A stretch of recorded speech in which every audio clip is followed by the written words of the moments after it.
Hi hello welcome to 24/7 Koluguri news channel. Mudragada Padmanabham Kapu యోధుడు, కాపు ఉద్యమ నేత. నిన్న ఆయన స్వస్థలమైనటువంటి కిర్లంపూడి, ప్రతిపాడు నియోజకవర్గంలోని కిర్లంపూడిలోన ఆయన అంత్యక్రియలు చాలా ఆర్భాటంగా ఘనంగా సాగాయి. అయితే ఈ అంత్యక్రియల సందర్భంగా, అంతిమ వీడ్కోల సందర్భంగా చెలరేగినటువంటి వివాదం, ప్రతిష్టంభన ఇవన్నీ చూస్తూ ఉంటే ఆంధ్రప్రదేశ్లో ఇదొక శవ రాజకీయంలాగా మారిపోయిందా అనే దురదృష్టకరమైనటువంటి వ్యాఖ్యానం చేసుకోవాల్సి వస్తుంది. ఒక అత్యుత్తమ నేత తాను నమ్మిన కులం కోసం, తాను నమ్మిన సామాజిక వర్గం కోసం కడదాకా కూడా పోరాడుతూ దానికి అదును కోసం, దానికి బలం కోసం రాజకీయాల్లో చేరారే కానీ రాజకీయాల కోసం కులాన్ని ఏనాడు వాడుకున్నటువంటి నేతగా ముద్రగడ పద్మనాభం ముద్రపడిపోయారు అన్న విషయాన్ని అటు కాపు నాయకులు కానీ, ఇటు ప్రభుత్వాలు కానీ, ఇటు వివిధ రాజకీయ పార్టీలు కానీ విస్మరించడం అనేటువంటిదే అత్యంత దురదృష్టకరమైనటువంటి విషయంగా మనం భావించాలి.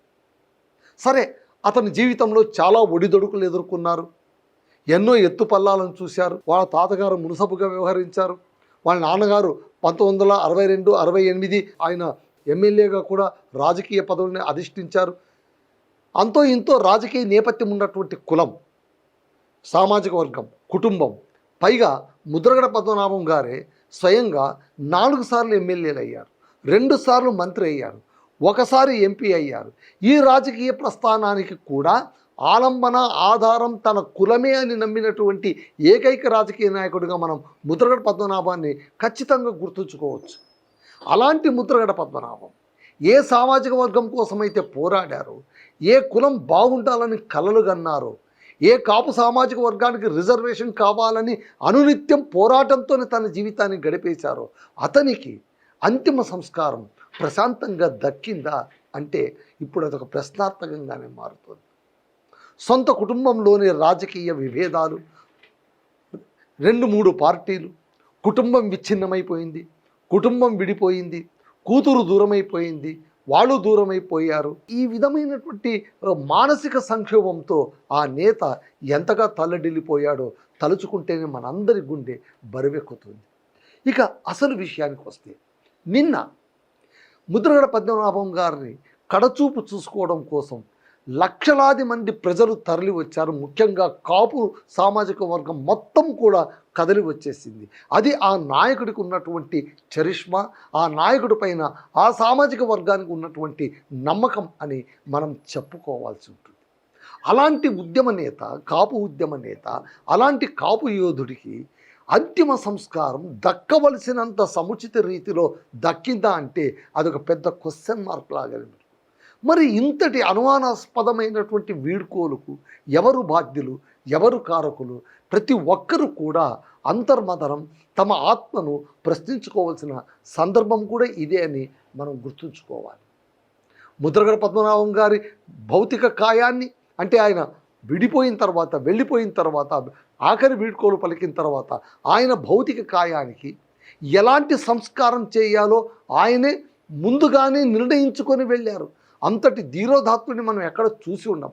ఆయన చాలా స్పష్టంగా తనను దహనం చేయకూడదు, ఖననం చేయాలి, తన కుటుంబ సంప్రదాయాల ప్రకారం దహనం కాకుండా ఖననం చేయండి, అది కూడా నా ఇంటి ఆవరణలోనే చేయండి, నేనెప్పుడు అలా అయితే నేనెప్పుడు మీతోనే ఉన్నంత ఫీలింగ్, భావన నాలో ఉంటుంది అని చెప్పుకున్నటువంటి అత్యుత్తమ సంస్కారిగా మనం ముద్రగడ పద్మనాభాన్ని గుర్తుంచుకోవాల్సి ఉంటుంది.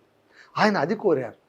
పైగా ఆయన కోరారు అంటున్నారు అంటే వీడ్కోలు లేఖ, ముద్రగడ పద్మనాభం వీడ్కోలు లేఖ రాశారు అని. ఆ లేఖ అధికారికంగా బయటికి రాకపోయినా కూడా మీడియా ముందు ప్రత్యక్షమైంది. అందులో చాలా విషయాలు ఇప్పుడు చర్చకు వస్తున్నాయి, డిబేటబుల్గా మారుతున్నాయి. ఆయన రాసినటువంటి ప్రధానమైన అంశాలు, నంబర్ 1, తన భౌతిక కాయాన్ని దహనం కాదు ఖననం చేయాలి అని. మరి కాపు సామాజిక వర్గంలోన అంతిమ సంస్కారం ఎలా జరుగుతుంది?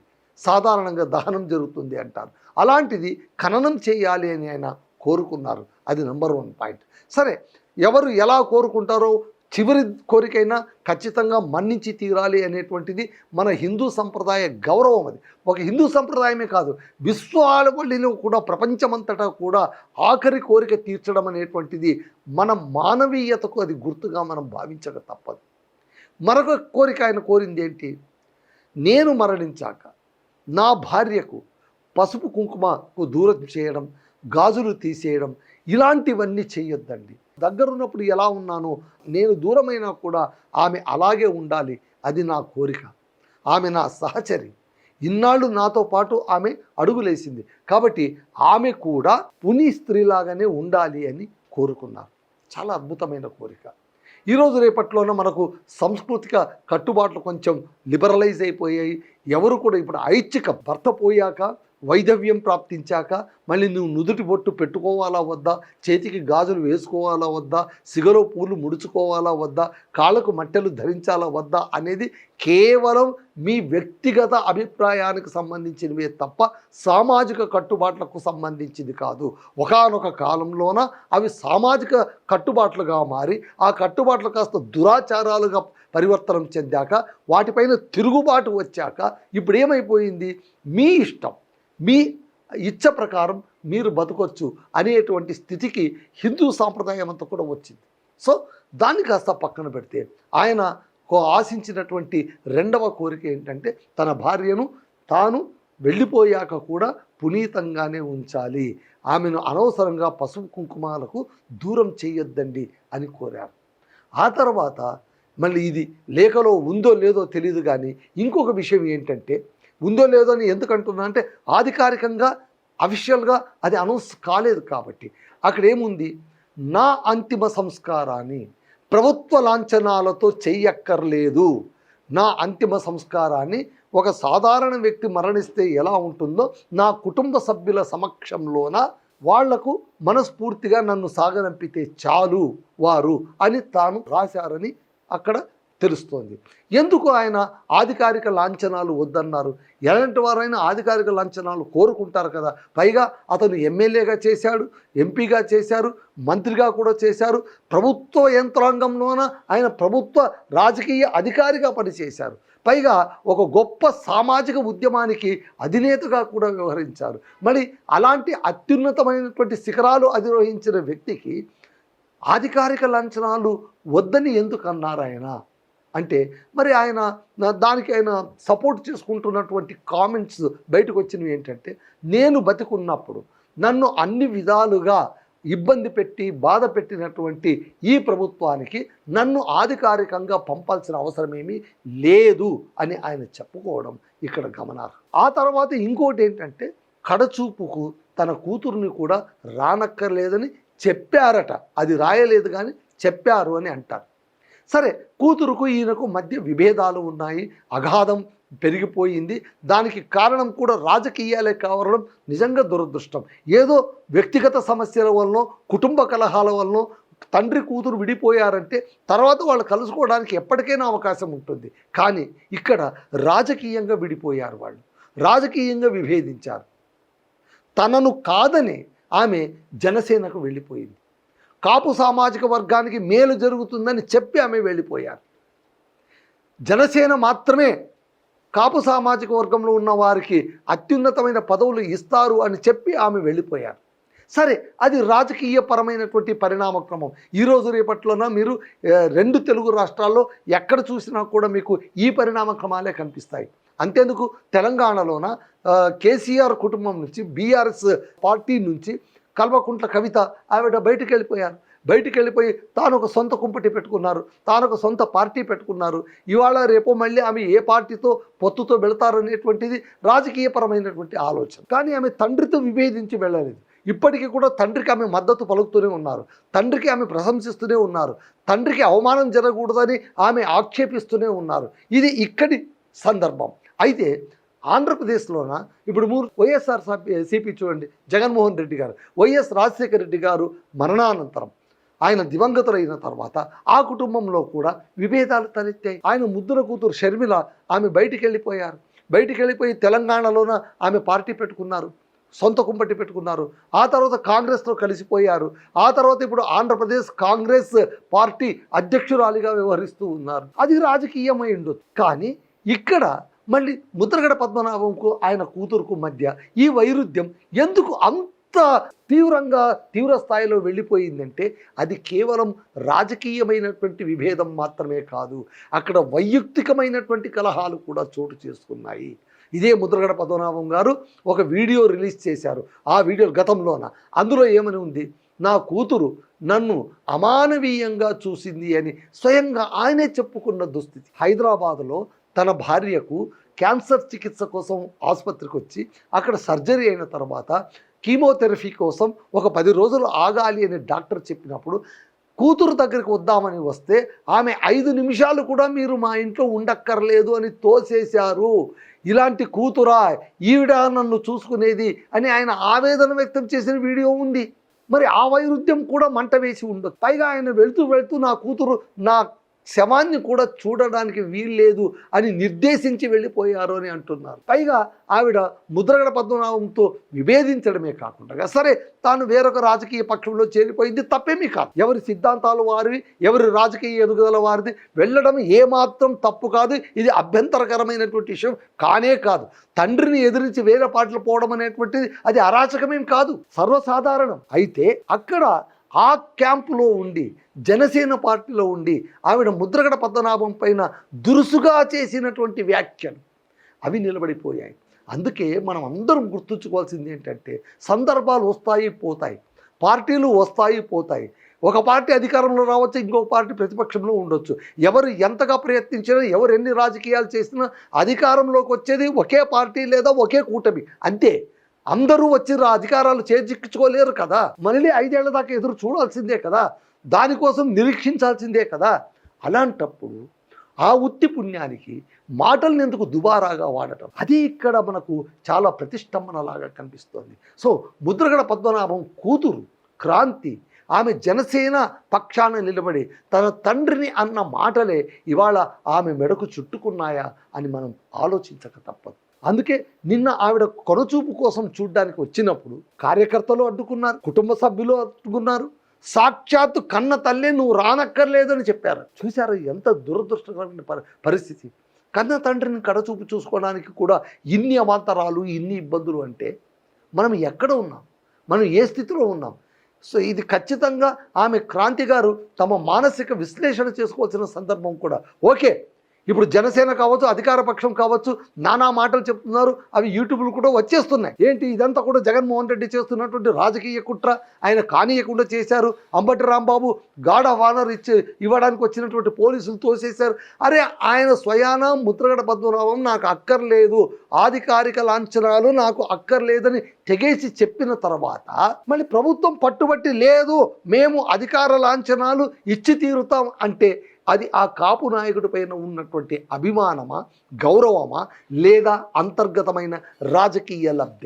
నిన్న ఆ వ్యవహారం మొత్తం చూస్తుంటే ఇరుపక్షాల వాళ్ళు, అటు వైఎస్ఆర్సీపీ వాళ్ళు, ఇటు జనసేన తెలుగుదేశం కూటమి వాళ్ళు ఒకరికొకరు సంధించుకున్న మాటలు ఏంటి తెలుస్తా? కాపు ఓట్ల కోసమే జగన్మోహన్ రెడ్డి పాడే మోశారు, ఆయన ఆసుపత్రిలో ఉండగా చూడడానికి కూడా వెళ్ళలేదు, ఇది వాళ్ళు చేస్తున్నటువంటి వ్యాఖ్య. కానీ అదే క్యాంపులో ఉన్నటువంటి కొంతమంది అనలిస్టులు కూడా అనేది ఏంటంటే అసలు ఆయన సింధు ఆసుపత్రిలో ఎలా చేరాడు, ఎవరు చేర్చారు, చివరిదాకా ఆయనకు భరోసా ఇచ్చిన వాళ్ళు ఎవరు, ఆ పార్టీ నాయకులు ఎవరెవరు సందర్శించారు, ఇవన్నీ కూడా ఆలోచించుకోవాలి కదా అని అన్నారు. ఏది ఏమైనా కూడా జగన్మోహన్ రెడ్డి గారు మళ్ళీ అంత స్వయాన వచ్చి అక్కడ కూర్చొని కొడుకుకు ఓదార్చి, కుటుంబాన్ని ఓదార్చి పాడెను మోసిపోవడం అనేటువంటిది it is not a easy thing. ఎంతో ఆత్మీయత ఉంటే తప్ప ఆ పని చేయరు. రాజకీయ లబ్ధి కోసం ఎవరు పాడే మోయరు, కానీ మోసారు అనేటువంటి అపవాదం రావడం కారణం ఆయన చివరి దశలో ఉన్నప్పుడు ముద్రగడ ఈయన వెళ్ళలేకపోవడం అనేటువంటిది. ముద్రగడ పద్మనాభం గారు మీరు చాలా జాగ్రత్తగా ఆలోచించండి, చాలా పంతం మనిషి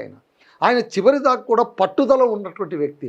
ఒక మాట ఆయన అనుకున్నారంటే ఇంకా వెనక్కి తగ్గరు, చచ్చేంత వరకు ఆయన అదే నియమానికి కట్టుబడి ఉంటారు. ఇక్కడ అసలు విషయం, ఆయన వైఎస్ఆర్సీపీకి వెళ్ళారు, వెళ్ళి పైగా ఏమన్నారు, పిఠాపురంలో పవన్ కళ్యాణ్ గారు కనుక గెలిస్తే నేను నా పేరు మార్చుకుంటాను అని చెప్పారు.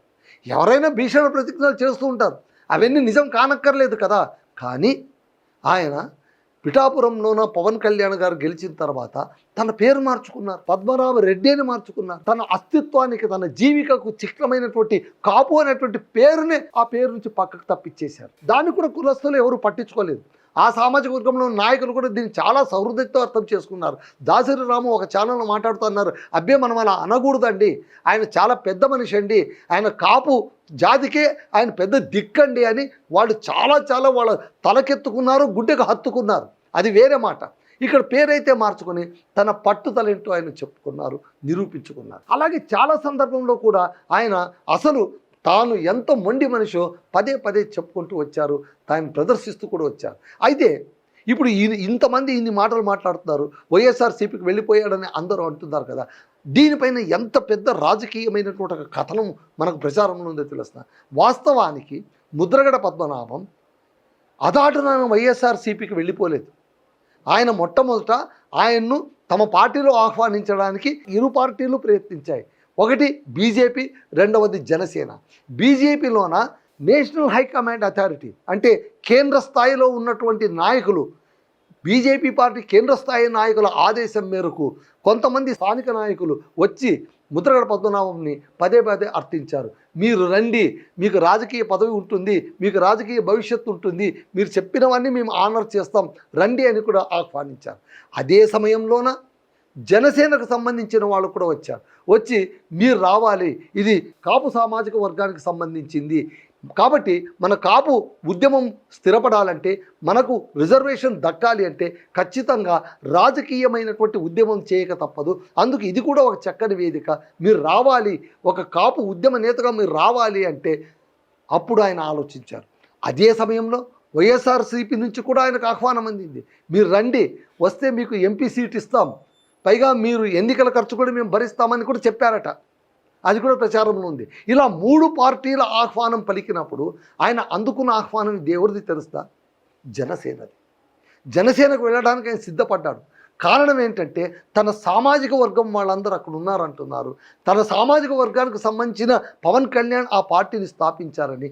సరే నేను వస్తాను నాన్న, వస్తాను అయ్యా అని చెప్తే అప్పటిదాకా మాట్లాడినటువంటి వాళ్ళు దూతలు ఆ తర్వాత వెళ్ళి మళ్ళీ కలుస్తామని చెప్పి ఆయన్ని కలవలేదు. ఆయన పెట్టిన గడువు మీరిపోతున్నా కలవలేదు. ఆ తర్వాత ఏమన్నారు, మా నాయకుడే వస్తారు, ఆయన పర్యటనలోన ఖచ్చితంగా మీ వద్దకు వచ్చి మిమ్మల్ని కలిసి మాట్లాడిపోతారు అంటే అప్పుడు కూడా ఆయన ఎదురు చూశాడు. ఆయన పక్క ఊరి దాకా వచ్చి ఆ ఊరికి రాకుండా అలాగే పవన్ కళ్యాణ్ వెళ్ళిపోవడంతో ఓహో వీళ్ళ మనసులో ఇది ఉందా అని చెప్పి ఆయన ఏ షరతు లేకుండా బేషరతుగా వైఎస్ఆర్సీపీలో చేరిపోయారు. ఇది ఒక రాజకీయ ఒక కథనం మనకు ప్రచారంలో ఉండేది. ఇందులో వాస్తవాలను పక్కన పెడితే ఒకటి మనం ఆలోచించాల్సింది ఏంటంటే, ముద్రగడ పద్మనాభం గారు ఏరి కోరి వైఎస్ఆర్సీపీలోకి వెళ్ళలేదు. ఎప్పుడైతే జనసేన వద్దనుకునిందో, ఎప్పుడైతే జనసేన కాదనుకునిందో అప్పుడే ఆయన వెళ్ళారు. మళ్ళీ అప్పుడు కాదనుకున్న వాళ్ళు, అప్పుడు వద్దనుకున్న వాళ్ళు ఇప్పుడు వాళ్ళని ఎలా వచ్చి ఓన్ చేసుకోవడానికి ప్రయత్నిస్తున్నారు అంటే, ఆ ఉద్యమ నేత ద్వారా మళ్ళీ కాపు సామాజిక వర్గపు ఓట్లన్నీ కూడా తమకే భద్రపరచుకోవాలన్న ఒక రాజకీయ ఆశతోనే కదా. మళ్ళీ వీళ్ళది రాజకీయం కాదా? ఆయన వద్దు అంటున్నా కూడా అధికార లాంఛనాలకు మేము చేసి తీరుతాం అనడంలోన ముఖ్యమంత్రి నారా చంద్రబాబు నాయుడు వెనుక కూడా ఏదైనా రాజకీయ ఉద్దేశం ఉండొచ్చు కదా. ఇలా కూడా ఆలోచించవచ్చు కదా. ఇవి రెండు నిజమైతే ఖచ్చితంగా జగన్మోహన్ రెడ్డి పాడెమోసింది కూడా రాజకీయ లబ్ధి అని మనం చెప్పవచ్చు. ఇదేమో రాజకీయ లబ్ధి, తమదేమో రాజకీయ లబ్ధి కాదంటే ఎలా కుదురుతుంది? చూసారా, ఇన్ని రాజకీయ వ్యవహారాలు ఒక అంతిమ సంస్కారంలో చోటు చేసుకున్నాయంటే దీన్ని మనం శవరాజకీయం అనాల్సిందే కదా. ఇంకేమంటాం చెప్పండి. ఎట్టకేలకు కారణాలు ఏమైనా సరే ఆయన కాలగర్భంలో కలిసిపోయారు. అంతిమ సంస్కారం జరిగిపోయింది, ఖననమే జరిగిపోయింది. ఆయన ఇంటి వాతావరణంలోనే ఆవరణలోనే ఆయన ఖననం చేసేశారు. ముద్రగడ పద్మనాభం వెళ్ళిపోయారు. మరి ఆయన ఉద్యమ స్ఫూర్తి ఉంటుందా? ఆయన కోరిక నెరవేరుతుందా? కాపు సామాజిక వర్గానికి రిజర్వేషన్ దక్కుతుందా? మళ్ళీ కాపు నాయకుడు అని ఆయన్ని భుజాన మోసి పవన్ కళ్యాణ్ని ఉప ముఖ్యమంత్రి స్థాయి దాకా తీసుకెళ్ళినటువంటి కాపు సామాజిక వర్గానికి ఆయన దిక్కుగా మారగలరా? లేదా నాకు కాపు సామాజిక వర్గం వద్దు, ఆయనే అన్నారు, నా సామాజిక వర్గంతో నేనేం గెలవలేదు, నేను ఒక చట్టంలో ఇమిడేటువంటి వాడిని కాదు, నేను విశ్వనరుడిని అని గొప్పలు చెప్పుకున్నటువంటి పవన్ కళ్యాణ్ గారు మళ్ళీ కాపు సామాజిక వర్గాన్ని కాలదన్నుతారా? వద్దనుకుంటారా? ఓట్ల వరకు మాత్రమే వాళ్ళని అంగీకరిస్తారా? తదనంతరం ఏం జరుగుతుందనేది ఇప్పుడు మనం ఖచ్చితంగా తెరపైకి చూడాల్సిన సందర్భం అయితే వచ్చేసింది. అదండి సమాచారం. That's all.